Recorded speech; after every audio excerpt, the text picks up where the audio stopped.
Hello friend, 14 फरवरी 2019 को पुलवामा आतंकी हमले के बाद पाकिस्तान ने 26 फरवरी को ये कहा था कि उसकी वायुसेना जग रही है, लेकिन भारत ने उसी रात बालाकोट में एयर स्ट्राइक की। 5 साल हो चुके हैं, पाकिस्तान ने इस हमले के 5 बड़े सच को मान नहीं रहे हैं। 14 फरवरी 2019 को पाकिस्तान में मौजूद जैश-ए-मोहम्मद के आतंकियों ने पुलवामा हमले में सीआरपीएफ के काफिलों पर आत्मघाती हमला किया था। 40 जवान शहीद हुए।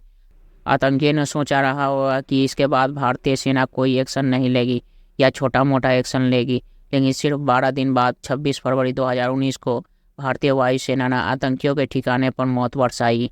एक ट्वीट में इस समय बड़ा वायरल हो रहा है, जिसमें दिखाया गया है कि पाकिस्तान डिफेंस के नाम के हैंडल से एक मैसेज 26 फरवरी 2019 की रात 12:06 पर एक मैसेज डाला गया है कि आप निश्चित होकर सो जाइए, पाकिस्तान की वायुसेना जग रही है। नीचे समतल एक F-60 फाइटर जेट की तस्वीर है।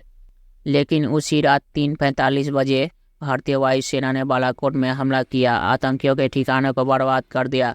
हमले में 1000 किलोग्राम वजन के बम गिराए गए थे, यानी मकसद साफ था कि आतंकियों और उनके ठिकानों को तत्काल राख में बदल दो। बालाकोट एयर स्ट्राइक में करीब 300 आतंकियों मारे जाने की खबर आई थी। बालाकोट एयर स्ट्राइक के पहले इस बात की पुष्टि नेशनल टेक्निकल ऑर्गेनाइजेशन ने की थी। हमले के वाली जगह करीब 300 एक्टिव मोबाइल। हालांकि पाकिस्तान ने इस बात को कभी सच नहीं माना।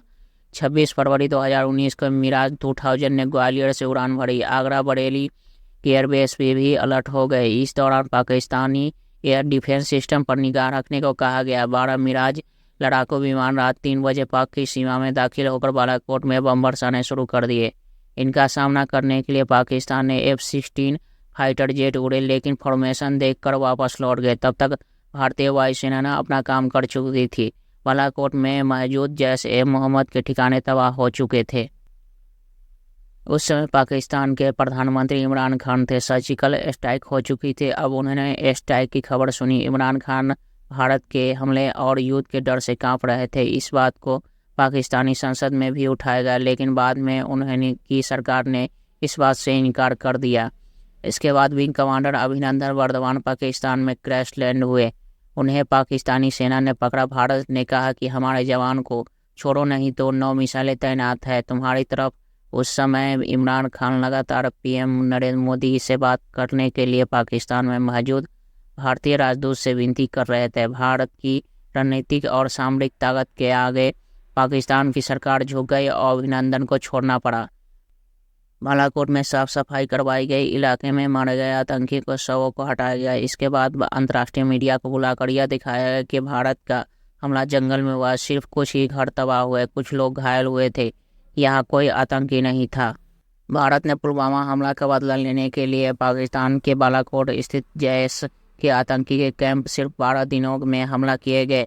14 फरवरी को पुलवामा हमले के बाद एक दिन बाद सुरक्षा मामलों पर कैबिनेट कमेटी की बैठक हुई। इसमें पीएम नरेंद्र मोदी को पाकिस्तान से बदला लेने के लिए विकल्प बताए गए। उड़ी हमले के बाद सर्जिकल स्ट्राइक की थी।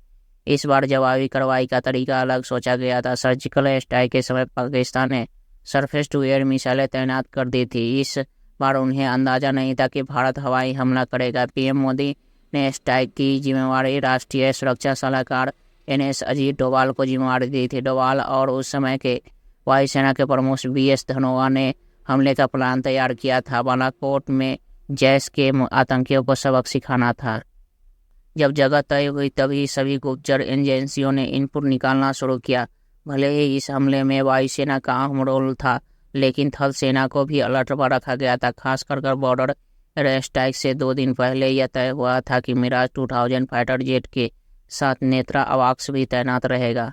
इन्हें ग्वालियर में तैनात किया गया था। साथ ही आगरा बेस को अलर्ट किया गया था।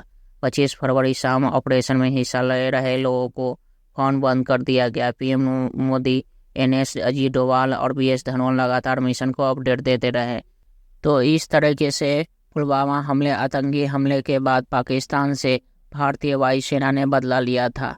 तो आज के वीडियो में बस इतना ही। मिलते हैं नेक्स्ट वीडियो में।